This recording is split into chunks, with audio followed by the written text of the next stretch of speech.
Hello दोस्तों, स्वागत है आप सभी का हमारे इस यूट्यूब चैनल एस के शिवम कुमार में। तो आज का इस वीडियो जो है हमारा क्लास 12th का महत्वपूर्ण हिंदी का संपूर्ण क्रांति चैप्टर नंबर 3 का, जो कि जो बच्चे 2024 में एग्ज़ाम देने वाले हैं उसका 100 मार्क्स का ऑब्जेक्टिव का क्वेश्चन करवाने वाले हैं। चैप्टर नंबर 3 देख सकते हैं आप लोग यहाँ पर, संपूर्ण क्रांति VVI ऑब्जेक्टिव।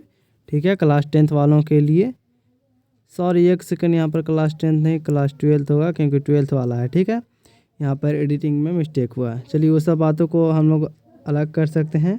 यहाँ पर 10th नहीं 12th होगा। ठीक है, चलिए तो क्लास 12th का चैप्टर नंबर 3 संपूर्ण क्रांति VVI ऑब्जेक्टिव को आज हम लोग देखेंगे, यानी देखेंगे नहीं बल्कि समझेंगे और उसको लिखेंगे भी। तो कॉपी और अपना पेन निकाल कर बैठिए, जिससे कि आप सभी को जो क्वेश्चन का उत्तर ना मालूम हो उसे आप लोग लिख सकते हैं। दोस्तों चलिए शुरू करते हैं अपने आज के इस वीडियो को। संपूर्ण क्रांति चैप्टर नंबर 3, और जिन बच्चों के पास बुक नहीं है तो मतलब देख सकते हैं, एक तरह से लिख सकते हैं, और जिनके पास बुक है तो वो अपना बुक निकाल कर बैठें, जिससे कि आप लोग को कोई भी परेशानी ना हो। गलत अगर दिखता हो आप सभी को तो कमेंट कीजिए। अगर कोई भी तरह का परेशानी या दिक्कत हो, आपको समझ ना आ रहा तो कमेंट कीजिए, जिसका हम आपको हल देंगे। ठीक है, तो चलिए शुरू करते हैं अपने वीडियो को। कॉपी पेन लेकर बैठिए, अगर किताब है तो किताब ही लेकर बैठिए।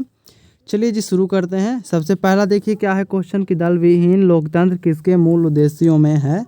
इसका उत्तर क्या होगा, चलिए एक बार आप लोग कमेंट में बता दीजिएगा, उसके बाद मैं इसको बताता हूँ।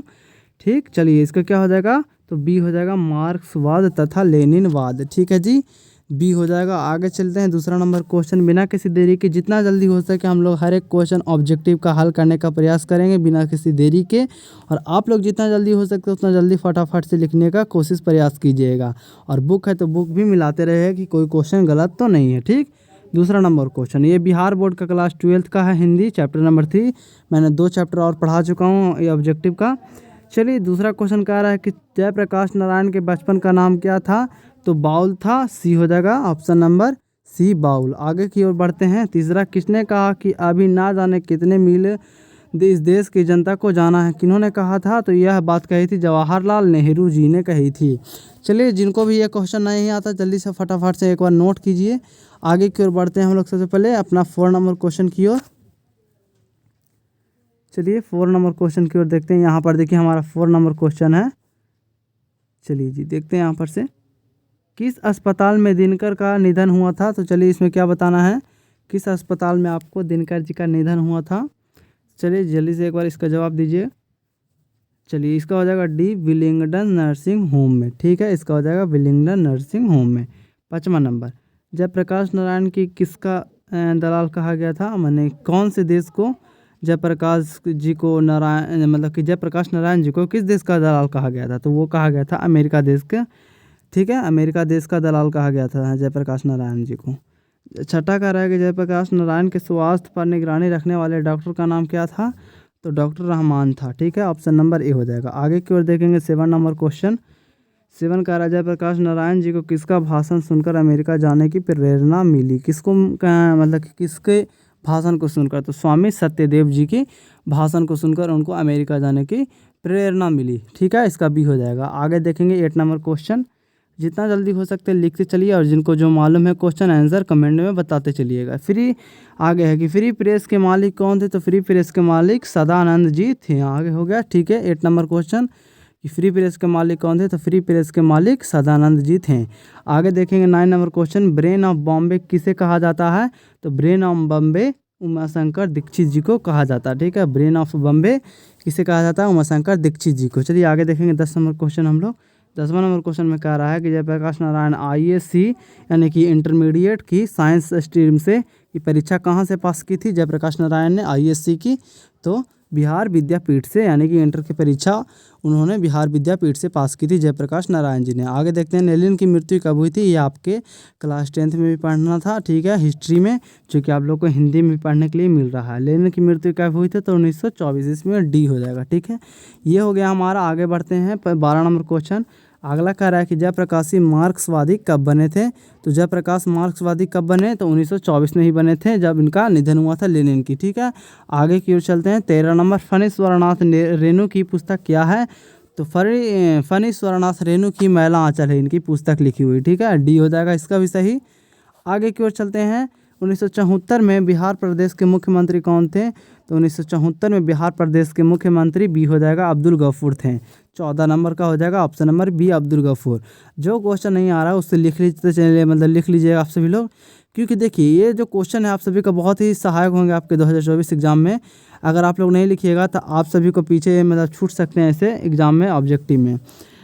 और मैंने इसका 2 पार्ट और पढ़ा चुका हूँ, यानी कि पहला चैप्टर दूसरा चैप्टर, ठीक है। तो दोनों चैप्टर को आप लोग देख लीजिएगा एक बार जाके, मैं आपको उसका लिंक डिस्क्रिप्शन में दे दूंगा, ठीक है। चलिए आगे देखते हैं 15 नंबर क्वेश्चन, कि किसे लोकनायक के नाम से भी जाना जाता है? तो लोकनायक के नाम से जो जाना जाता है वो है हमारा जयप्रकाश नारायण जी को जाना जाता है। आगे देखते हैं 16 नंबर क्वेश्चन, कि जयप्रकाश नारायण जी का जन्म कब हुआ था? तो जयप्रकाश नारायण जी का जो जन्म है हमारा 11 अक्टूबर 1902 ईस्वी को हुआ था। ऑप्शन नंबर ए करेक्ट हो जाएगा। चलिए इसे भी लिख लिए और बुक से भी मिलाते रहिएगा, कोई क्वेश्चन ऐसा है जो कि गलत तो नहीं है, ठीक है। आगे चलते हैं, हम लोग बढ़ते हैं, और कोई डाउट है तो कमेंट कीजिए। चलिए 17 नंबर देखेंगे एक बार।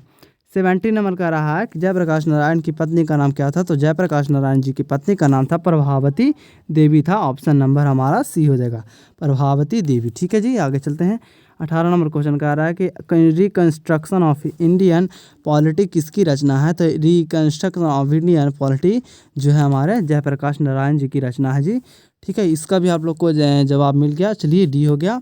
आगे देखते हैं 19 नंबर, आगे का रहा है प्रजा सोशलिस्ट पार्टी की गठन कब हुआ था? तो प्रजा सोशलिस्ट पार्टी का गठन आप लोग बुक में से भी देख के बता सकते हो, अगर आपको पता है तो बहुत अच्छी बात है। 1952 ईस्वी में हुआ था। 19 नंबर का हो जाएगा ये ऑप्शन, बिल्कुल सही हो जाएगा 1952। अगला चलते हैं हम लोग, 52 हो गया, क्या हो गया 19 हो गया। अगला 20 नंबर देखेंगे कि जयप्रकाश नारायण को भारत रत्न की उपाधि किसने दी थी? मतलब जयप्रकाश नारायण को भारत रत्न की उपाधि दी गई, कब दी गई, कब, कौन सा ईस्वी में? तो 1998 ईस्वी में। ऑप्शन नंबर बी विकल्प बिल्कुल सही है बउअल साहब, मतलब कि बच्चे लोग, ठीक है। 20 का हो गया सही, इसका बी ऑप्शन नंबर। 21 नंबर देखेंगे, 21 नंबर क्वेश्चन में क्या कर रहा है जो एक बार आप लोग पढ़िए, उसके बाद बताइए कमेंट में इसका जवाब भी, नहीं तो हम बताएंगे फिर, कि जयप्रकाश नारायण को भारत की जनता किस नाम से जाना करती थी? तो किस नाम से जाना करती थी? तो लोक नायक के नाम से जाना करती थी इन्हें, ठीक है, पूरे भारत। आगे की ओर चलते हैं, जल्दी जल्दी बिना किसी देरी के, वीडियो ज़्यादा लंबा ना हो जाए इसलिए। 22 नंबर में है कि जयप्रकाश नारायण ने संपूर्ण क्रांति वाला ऐतिहासिक भाषण कब और कहाँ दिया था? तो हमारे जयप्रकाश नारायण जो हैं वो बिहार के लिए ही एक बड़े लोकनायक थे, जिसके कारण उन्होंने हमारे पटना राज्य के 5 जून 1974 ईस्वी में दिया था यह भाषण, संपूर्ण क्रांति का ऐतिहासिक भाषण। कहाँ? तो पटना में। और कब? तो 5 जून 1974 में। ऑप्शन नंबर डी बिल्कुल सही हो जाएगा। 23 देखेंगे कि जयप्रकाश नारायण के बचपन का नाम क्या था? जैसा कि अभी शुरू में भी हम लोगों ने एक क्वेश्चन देखा कि बाउल नाम था उनका, ठीक है। तो ये सब बहुत ही काफ़ी महत्वपूर्ण क्वेश्चन है, ये 2-3 बार पूछ चुका है एग्जाम में, ये 2023 में भी पूछा था आप लोग को इंटर के एग्जाम में, ठीक है। तो हो सकता है लगभग आशा कि आपको 24 में भी पूछ सके। तो 24 नंबर क्वेश्चन देखेंगे कि जयप्रकाश नारायण ने किस साल छात्र आंदोलन का नेतृत्व किया? तो कौन से साल? तो 1974 ईस्वी में ही इन्होंने छात्र आंदोलन का नेतृत्व किया। अगर आपसे ये भी कहा जाए कि छात्र आंदोलन का नेतृत्व किसने किया, तो जयप्रकाश नारायण जी ने किया। यह हो गया 24 नंबर क्वेश्चन, इसका सी विकल्प सही। आगे चलते हैं हम लोग 25 नंबर अपने क्वेश्चन पर। 25 नंबर क्वेश्चन की ओर चलते हैं। तो यह कह रहा है कि जयप्रकाश नारायण के पिताजी का नाम क्या था? पत्नी का तो नाम हम लोगों ने जान लिया, प्रभावती देवी। पिताजी का नाम था उनका हर्षु दयाल, ठीक है, या हर्ष दयाल, ये भी हो सकता है, ठीक है, हर्षु दयाल या फिर हर्ष दयाल। ऑप्शन करेक्ट बी हो जाएगा। चलिए इसको नोट कीजिए एकदम जल्दी से। 25 का देख लीजिए, 26 की ओर चलेंगे। 26 का आ रहा है कि जयप्रकाश नारायण रचित पाठ का नाम क्या है? इस सभी को मालूम है संपूर्ण क्रांति, क्योंकि संपूर्ण क्रांति उन्हीं द्वारा लिखा गया था। आगे की ओर चलें, चलिए ठीक है। 27 नंबर देखेंगे कि संपूर्ण क्रांति क्या थी? तो संपूर्ण क्रांति अभी हम लोग को मालूम है कि संपूर्ण क्रांति एक भाषण के रूप में थी, ठीक है। संपूर्ण क्रांति एक भाषण था। आगे की ओर चलते हैं। 28 नंबर, संपूर्ण क्रांति किसकी रचना है? तो संपूर्ण क्रांति किसे नहीं मतलब मालूम हो सकता, बताइए। ये तो डी हो जाएगा, जयप्रकाश नारायण जी की रचना है, ठीक है, संपूर्ण क्रांति। चलिए आगे चलते हैं। 29 नंबर कि संपूर्ण क्रांति पाठ में दिया गया भाषण किसका है? देखिए ये भी सेम वही क्वेश्चन था, तो ये है जयप्रकाश नारायण का है, ठीक है, ऑप्शन नंबर ए। चलिए 30 देखेंगे जल्दी से कि जयप्रकाश नारायण का जन्म कहाँ हुआ था? तो ये अच्छा क्वेश्चन है, ये हुआ था सिताब दियारा में। और यहाँ देख सकते हैं 2019 में ISC की परीक्षा में पूछा गया है, ठीक है। तो ये हो जाएगा हमारा कहाँ? तो जयप्रकाश नारायण का जन्म होता सिताब दियारा में। 31 नंबर क्वेश्चन में कह रहा है कि 1974 में छात्र आंदोलन का नेतृत्व किसने किया? ये सब हम लोग देख चुके हैं शुरू के क्वेश्चन में ही कि जयप्रकाश नारायण जी ने किया था छात्र आंदोलन का नेतृत्व 1974 में, ठीक है। आगे के 32 नंबर देखेंगे कि आगे देखेंगे संपूर्ण क्रांति की शुरुआत कब हुई थी। तो संपूर्ण क्रांति की शुरुआत बच्चे लोग 1974 में हुई थी, सबके मालूम होना चाहिए 1974 में, ठीक है। या फिर आपसे कहा जाए कि छात्र आंदोलन की शुरुआत कब हुई थी, तो 1974 में। 33 नंबर देखेंगे कि जयप्रकाश नारायण को समाज सेवा के लिए किस पुरस्कार से सम्मानित किया गया था। तो मैगसेसे सम्मानीय पुरस्कार, मैगसेसे सम्मानीय पुरस्कार। चलिए आगे देखें, ठीक है। चलिए आगे देखते हैं 34 नंबर क्वेश्चन।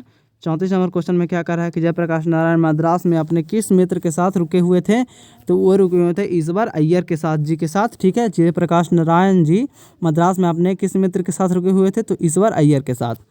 35 नंबर कि जयप्रकाश नारायण के अनुसार देश का भविष्य किसके हाथों में है। तो अपने नई पीढ़ी के हाथों में है, अपने नई पीढ़ी के हाथों में।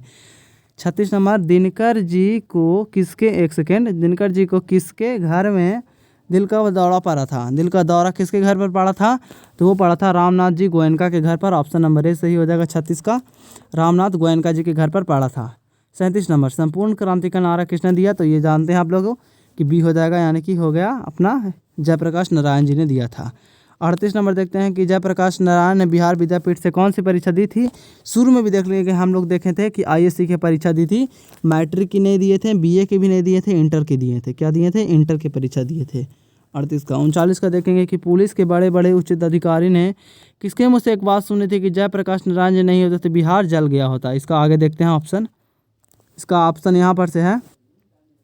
यह बात किसने कही थी कि अगर जयप्रकाश नारायण जी नहीं होते हैं तो आज बिहार जल गया होता था। यह कहा था कि इन्होंने कहा था। यहाँ पर हो जाएगा आपका, देखिए कौन, एक सेकेंड, यहाँ पर हो जाएगा दीक्षित जी ने कहे थे, दीक्षित जी। थोड़ा इसका साइज छोटा करते हैं पहले। चलिए दीक्षित जी ने कहा था ये बात को, किन्होंने कहा था, दीक्षित जी को। देखिए आप लोग, मैं आशा करता हूँ कि क्वेश्चन को नोट करते आ रहे होंगे, क्योंकि अगर नहीं नोट कीजिएगा तो आप लोग का ऐसे हानि हो सकता है, परीक्षा में आप लोग को छूट सकता है ऑब्जेक्टिव। तो इसलिए बच्चों सब आप लोग ऑब्जेक्टिव को लिखते चलिएगा, नोट करते चलिएगा। और आगे भी इसी तरह से हर एक चीज़ के, हर एक सब्जेक्ट बाय आपका ऑब्जेक्टिव लाते रहेंगे और सब्जेक्टिव भी आपको पढ़ाते रहेंगे। चलिए आगे देखते हैं 40 नंबर कि 40 नंबर का जयप्रकाश नारायण किस मित्रता को ठोस मानते थे। तो इन्होंने अंडरग्राउंड जमाने की मित्रता को वह ठोस माना करते थे। एक सेकेंड, थोड़ा सा मिस्टेक हो गया, मेरे बाय मिस्टेक हो गया, एक सेकेंड। चलिए अब ठीक है, 40 हो गया ना।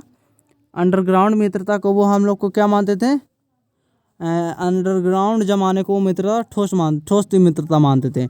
आगे की ओर बढ़े 41 नंबर जयप्रकाश नारायण को किसको भाई कहा जाता था। मतलब जयप्रकाश नारायण जी है जो हैं वो किसको भाई कहा करते थे। तो वो कहा करते थे पंडित जवाहरलाल नेहरू जी को, ठीक है। तो ये इसका बी हो जाएगा 41 का। लगभग मैं आशा करता हूँ आप लोगों को समझ में आया होगा। तो वीडियो देखने के लिए बहुत बहुत धन्यवाद आप सभी लोगों का, ठीक है। तो एक जवाब आप लोग दीजिएगा मुझे कमेंट करके, लास्ट है जो, अगर यहाँ तक आप लोगों ने वीडियो देखा होगा तो आप लोग बताइए कि जब पंडित जवाहरलाल नेहरू भारत के प्रथम क्या थे। आप लोग को यही बताना है आप लोग को कमेंट में करके, ठीक है। इसका जवाब आप लोगों को कमेंट में बताना है कि पंडित जवाहरलाल नेहरू भारत के प्रथम में क्या थे, ठीक है। इसका जवाब आप लोग को कमेंट में देना है।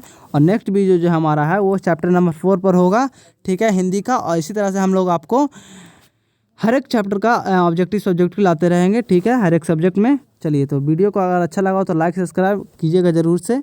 मिलते हैं फिर किसी आपसे नेक्स्ट वीडियो में, यानी चैप्टर नंबर 4 के साथ में और किसी अलग सब्जेक्ट के साथ। तो उसका कमेंट में आप लोग जवाब मतलब ज़रूर दीजिएगा। चलिए।